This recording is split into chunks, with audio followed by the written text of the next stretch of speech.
Slimehouse TV, myself, Theo Kane, just in the car with man like Bentlegs, and today we're off to Stafford Toy Fair. So the last time that we came here, it was only half full. There was a whole room that is normally full of tables, but it wasn't when we were there. So I'm looking forward to going to check it out today, seeing it at its best. Although today, it's not going to be a big spendy one for me and Bentlegs. We've got a big trip planned for the end of this month where we're going to be heading down south, checking out some really cool stuff that I'll talk about closer to the time. So today is not about really spending. There is some stuff that I'm always after, obviously, but today I'm not looking to spend big. I know that's obviously easier said than done. You might see something that like really hits you with a curveball. So maybe we'll pick something up, maybe not. But today is just more about covering it for you lot and just making a nice video, chopping it up with some of the regulars and just having a nice vibesy morning. So yeah, man, let's see how we get on.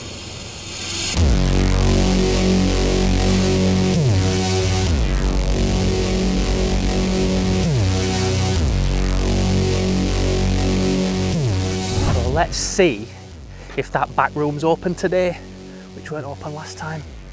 Because last time it was big, do you know what I mean?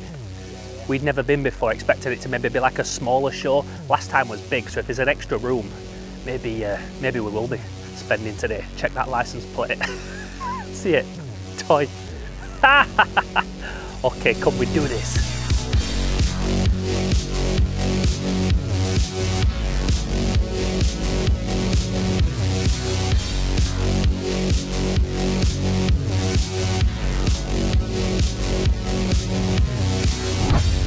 So as you'll have just heard there in the intro, in today's episode we're checking out Stafford Toy Fair, and this is only the second time that myself and Bentlegs have even been to it. We was interested to see how different it was from the first time that we attended, so as always we got there nice and early, paid the early bird entry and started hitting up the first couple of aisles of stalls while everybody was still setting up.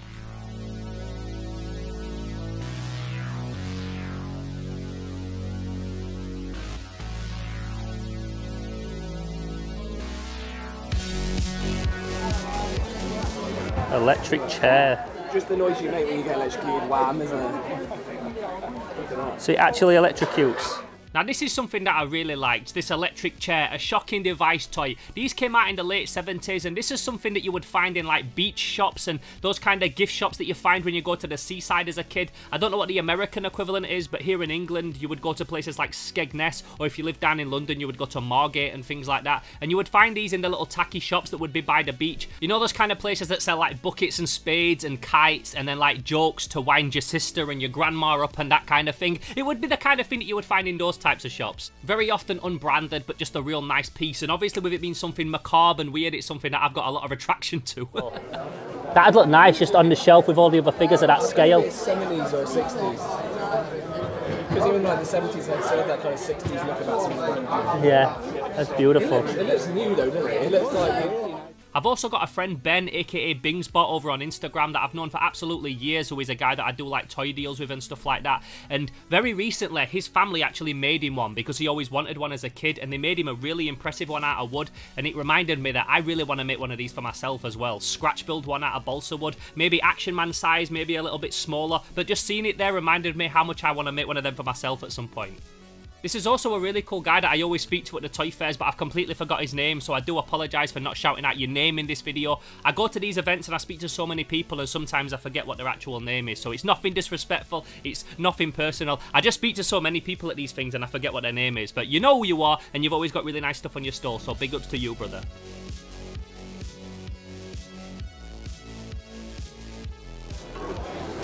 Yeah, I love these little Dracula figures. I've been putting a set of loose ones together for a while.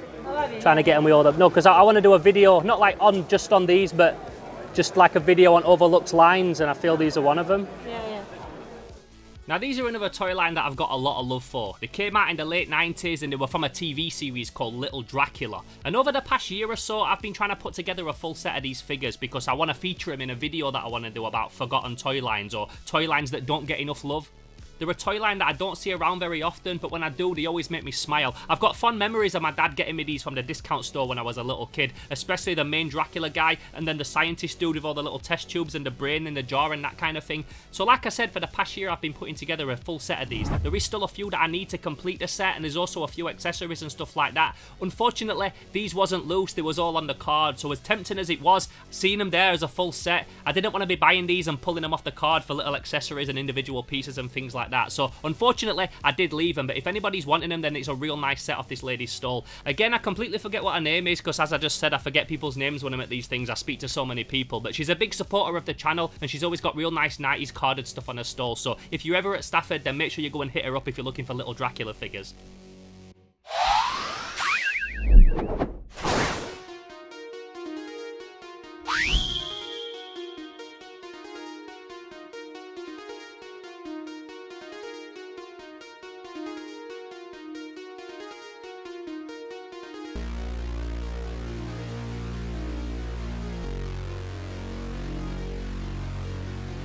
It feels kind of hectic. It's a bit like wild. Yeah, like there's a lot going on. I know normally when we pay for early bird, the whole point is that you're getting in while people are setting up, but it just feels like pretty claustrophobic and, yeah, like Bentlegs said, a little bit wild. Now, like I said, Stafford Toy Fair is normally 3 rooms. Last time we went, there was only 2 of them open. And although I was really excited this time to check out that 3rd room, again, it wasn't open. I don't know why, because it was a sold-out event. It was really tightly packed in that 1st room, and I was hoping that the back room would be full of traders as well. But unfortunately, this time, it was only room 1 and 2 that was open. Not that it really takes anything away from the fair, because it's still very, very big. But like I said, in the car on the way there, I was really excited to check out this thing at its best. And unfortunately, it was still only 2 rooms again this time. What did make it cool, though, is that Jamorian was standing, and as always, he had some really cool stuff on his stall. So you will have seen me mention this guy numerous times when I do these Toy Fair Hunt videos, no doubt. This is John, aka Jamorian, aka Big Kid Collectibles as he now goes by, and this is a dude that's always got absolute fire on his stall. The last time that I come to Stafford, I told you that he'd recently picked up a bunch of really nice Playmates all on the card, some real big hitters. He'd brought some of them with him again, and also a nice big box full of accessories. I'll have a proper dig through here. Battle beasts. It's mad how you can see like a little tiny accessory and know exactly what it's from. It's just from years of being a nerd, man, and just like, so we're gonna have that, a little Rat King accessory. Just because the one on my Rat King is broken, so for £3 I'll kick myself if I don't get it. So that can come back to HQ. Now, if you look around, mate, you can see that I've got more toys than any one person will ever need in a lifetime. But something that I don't have is accessories for every single figure. And I'm a completionist, I'm an archivist. I like to be able to pull figures out and film them for this channel with all of the accessories. Like I was saying about the little Dracula figures, there's still little bits and pieces that I need before I can cover them in their entirety in a video. So when I see a box like this, it always gets me very excited. What's also very appealing is when there's a box like this and it's full of individual weapons that are all individually priced and bagged and labelled, and that kind of thing makes it so much easier to go through them. And I did find something that I needed, or at least something that I thought that I needed. As I just mentioned, when you've got so many toys like this, you do sometimes forget what you've got and what you need. So I picked up a weapon for my Rat King figure, and although it was a better version of the one that I've got on my figure, it wasn't the one that I needed. So the Rat King, the old Ninja Turtles Playmates figure, comes with a crossbow that fires rats, and then a little grapple hook that's made out of 2 rats. And the little grapple hook on my figure is the thing that's not broken. It's the crossbow that's broken, but it was only a couple of quid, and I'm always happy to support a friend, so it doesn't matter to me. It just means that I've now got a spare one that I can trade or give away or something like that in the future. But side note, if you do have a nice complete crossbow for your Rat King with the little rat that goes on the top of it, and you're looking to get rid of it, then holler me, because I need one for my guy. Oh, nice. That is cool, man. Complete with name as well. Yeah, that's why I liked it, because it had that on. And it's got Luke Goodwin, whoever he is. Shout out Luke. Shout out Luke. Also for £2 he threw in this cool Slimer Ghostbusters 2 backpack that I liked the look of, that he just had behind him. I said, let me have a look at that, and he pulled it out, and it had the little kid's name wrote on it and that kind of thing, and I love anything like that, especially for just a couple of quid. I can keep that under my desk and keep wires in it and things, so yeah, that also came home with me. Shouts to Jamorian every single time. Just went to see Jamorian, one of my old friends in this toy thing. Bought a little Rat King accessory that I needed. Bentlegs got himself a nice Godzilla. Mecha Godzilla, vinyl Sofubi knockoff, and then he also threw me in a Slimer backpack from Ghostbusters 2 just because I liked it. Always sorts a good deal, that guy, very cool dude. I'm done ready. Alright, sorry. Admiring your strap. What is it? Is it just a... I think it's like a Chap May figure. You can usually tell by the position they got their hands, but the fact that he's got like bad bug. How you doing? You right, dude? Is this your stall? No, no, no. Lannard, oh yeah, so they're like copes, they're not Chap May. I just thought they were funny how they had bug heads, like parasites stuck to their head. That's like something I'd fucking make. Are you standing, Dave, or just walking about? Having a walk? Extra big stall, sir. Big boy stall. If you wanted to collect Alien now, it's just like everywhere you look, there's just a cool one. It's like just such an abundance of everything now. If you collected modern and you was into like SH figure arts and things, or like Alien, there's just so much of it everywhere.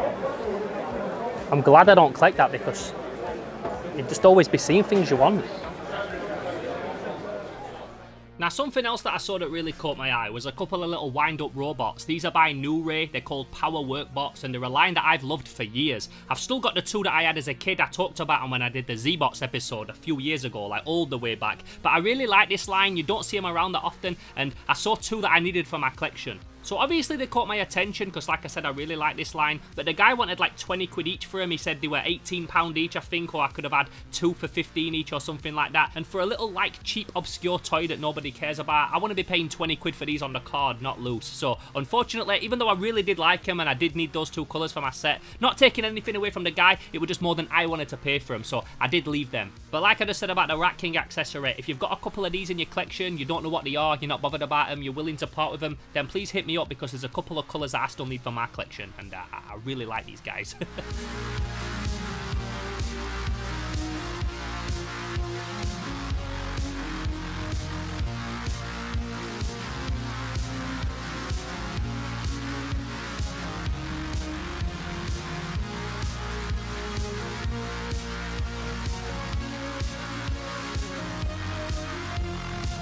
Now by this point, we'd done a couple of loops of the fair, we'd spoken to all our regular friends like Lawrence from Toy Planet, Nick from Nemo Studios, and Steve, and all of the other people that we like to chop it up with when we come to these toy fairs. And although there was some really nice stuff at, it was like quickly apparent that there probably wasn't anything that I wanted to come on with personally. Now, if you were there, you might have had a field day. You might have seen 100 things in the shots that I took that you wanted to come on with personally. And as always, I said, let me know in the comments below if there's anything that you saw at this event that you would have not been able to leave without coming home with. But for me personally, for someone that's got a lot of stuff that's looking at for very particular specific things, there really wasn't that much there for me. And if there was anything there that I did like, it was honestly just a little bit too expensive.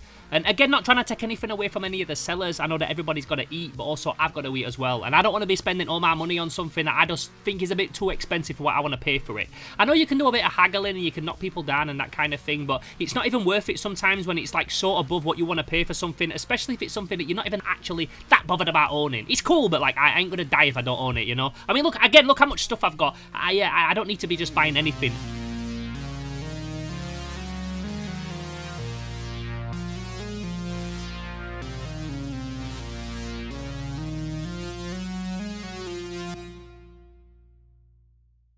One thing that I did see though, that I really wish that I could have brought home with me, and this is something that wasn't priced too high. It was higher than I could afford at the time, but this was not because the seller was selling it for too much. This is what they retail at, because this is a new toy. This was the Warhammer Dreadnought from Joy Toy. Now, it's only recently that I got onto how cool Joy Toy actually are. I've seen them at events quite a few times, but they've always been boxed. Only recently did I actually see them out of the box and realise just how phenomenal they are. So one of my friends, T, a Slime Alliance member who often sends me cool stuff and is a really big supporter of the channel, sent me 4 Joy Toy Space Marines recently. And I was really impressed with how detailed they were and how cool they looked on the shelf. And after getting them, I thought, do you know what? I really want to get some more of these. And when I saw that they'd done a Dreadnought, I was like sold. I was like, yo, when I see one of them, I'm going to have to pull the trigger on it. Unfortunately, the time that I see them is when I don't have enough money to buy one because we're funding this big trip for the end of the month that I keep talking about. And yeah, it was just real bad timing, but dude, this thing was awesome. Oh, you've got the Joy Toy Dreadnought. Can I pick it up? Is that okay? So I've seen these Joy Toy in the box, but never in person, and then someone sent me 4. And I couldn't believe how good they were close up. And then I knew they did a Dreadnought, and I thought, oh, that's going to be a wicked size, and it isn't it? Yeah, that's beast. I think I'll definitely pick one of these up at some point. Not even being like a big collector of the Joy Toy, just the fact that it's a Dreadnought, man. Now this thing was outstanding. It was so cool. It was really big. I had a little play with it, and then one of the Retro Dojo guys like picked it up and moved all its arms. I didn't want to do that in case I broke it because I'm clumsy. And they go to sleep unless there's a war. The sleep's in there, yeah, there's a, but not a war. How much are these? 125. 125. Yeah, it's dope that. He's sold out though, you can't get him anymore. Already, yeah. They come and go real quick. And I'm already seeing like the sick customs you could do with it, like Rusty and like Death Guard version and things.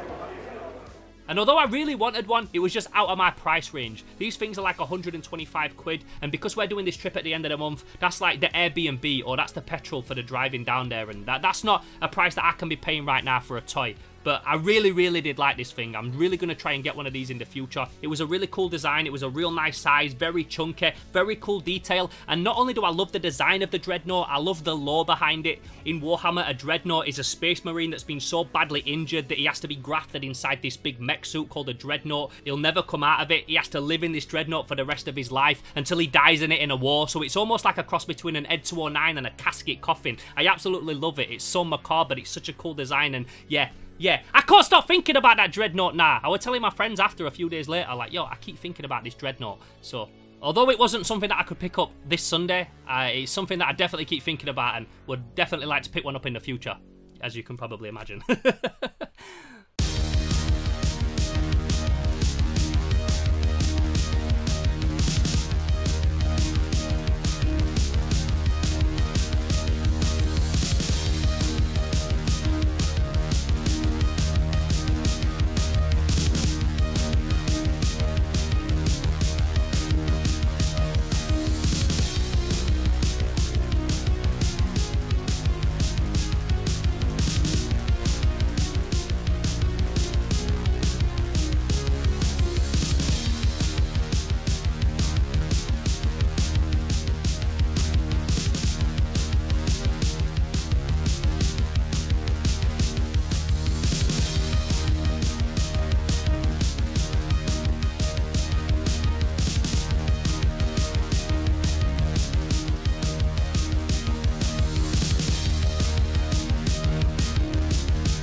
Another really awesome thing that we saw just as we were leaving, like literally as we were walking out the door, I just quickly went to check a stall of a guy that I know that always has a lot of cool Japanese stuff, and he had a Radio Shack Galaxy Man, aka a Tandy's Galaxy Man if you're from England. Yeah, I can remember buying one out of Tandy's. Ah, so it was Radio Shack in America, Tandy's over here? Yeah. So this is basically a bootleg Shockwave figure from Transformers that was repackaged in this like gunmetal grey colour and sold in Radio Shack under the name Galaxy Man. And the reason I wanted to show it is because recently we filmed the most impressive Transformers collection that I've ever seen. The collection of Toys R Us. I put it on the channel. You can go back to last week's video and check it out. This is a guy that's got like the most impressive Transformers collection that you will ever see ever. Every variant. So many different Japanese, different versions of stuff and that kind of thing. But he didn't have a Galaxy Man. And someone in the comments wrote he doesn't have a Radio Shack Galaxy Man. And even though Russ says that he doesn't want a Galaxy Man, I still thought it were quite cool to film and to show him and just to show everyone on the channel, because yeah, we didn't film it in that collection last week. So if you did want to see one, this is a Galaxy Man. Microman gun. That's beautiful. You've got such nice pieces on your stall. It's like a little museum every time you come with, like, because it's so different with the bits that you bring. You see so much of the same stuff, but when you come, you've always got like some real interesting Japanese pieces. Yeah. So overall, not a big day for pickups, but definitely a good day for linking up with regular friends and meeting some new ones as well. It's always one of my highlights of coming to these events. People coming up to me and saying how much they love Slimehouse, and meeting Slime Alliance Patreon members that I've never met before in person. So if you came up and you said hello, then just know that you made my day, and I really appreciate how much you support the channel.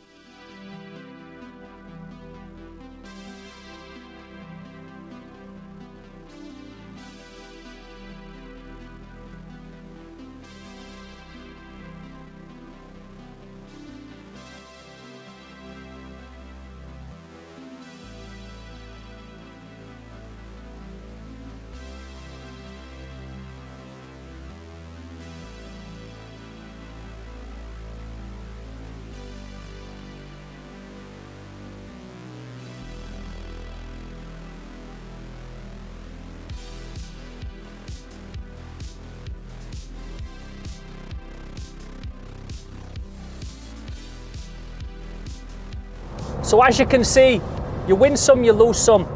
In terms of pickups, it was very, very sparse for me personally.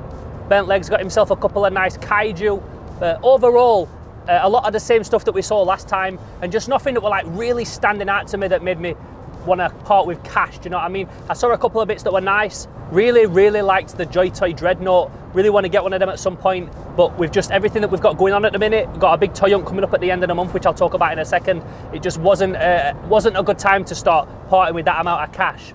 So at the end of the month, myself and Bentlegs, we're heading down south. We've got a couple of really good episodes planned. We're going to have a couple of special guests on. I'm not going to talk about it all now, but it's going to be really awesome.